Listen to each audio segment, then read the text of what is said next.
Hello बच्चों, let's read the question. The question says hyper conjugation is possible in.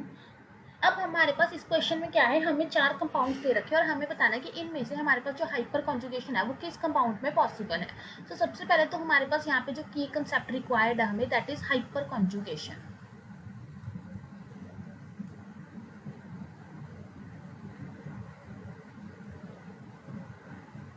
सो हमें hyper conjugation के बारे में पता होना चाहिए कि हाइपर कॉन्जुगेशन हमारे पास क्या है। So we can define hyperconjugation as it is the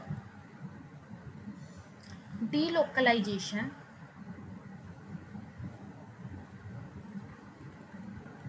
of sigma and pi bond। So इसको हम क्या कहते हैं, हमारे पास इसको हम नो बॉन्ड रेजोनेंस भी कहते हैं।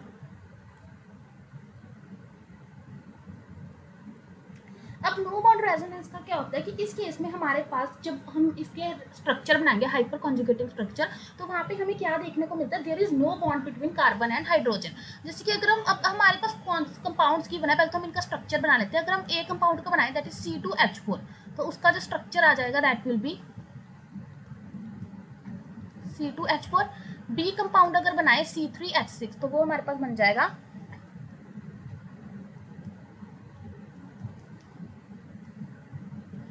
This will be C3H6।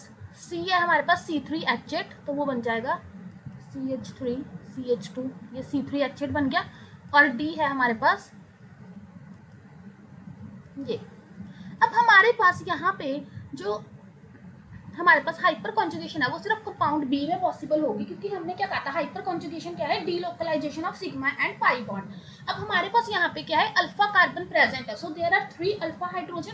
तो इन 3 अल्फा हाइड्रोजन की वजह से हम क्या बना सकते हैं, यहाँ पे 3 हाइपर कॉन्जुगेटिंग स्ट्रक्चर्स बना सकते हैं। लेकिन इस केस में क्या है, और चाहे हमारे पास पाई बॉन्ड प्रेजेंट है बट यहाँ पे अल्फा कार्बन हमारे पास प्रेजेंट नहीं है, there is no alpha carbon. So इस केस में हमें हाइपर कॉन्जुगेशन देखने को नहीं मिलेगी। सो इस कंपाउंड बी में हम देख लेते हैं हाइपर कॉन्जुगेशन कैसे होगी। सो अगर हम इसका एक हाइपर कॉन्जुगेटिंग स्ट्रक्चर बनाए, तो वो किस तरह से होगा, हमारे पास ये हाइड्रोजन के इलेक्ट्रॉन्स इधर शिफ्ट होंगे तो ये इधर चला जाएंगे। सो हमारे पास क्या हो जाएगा,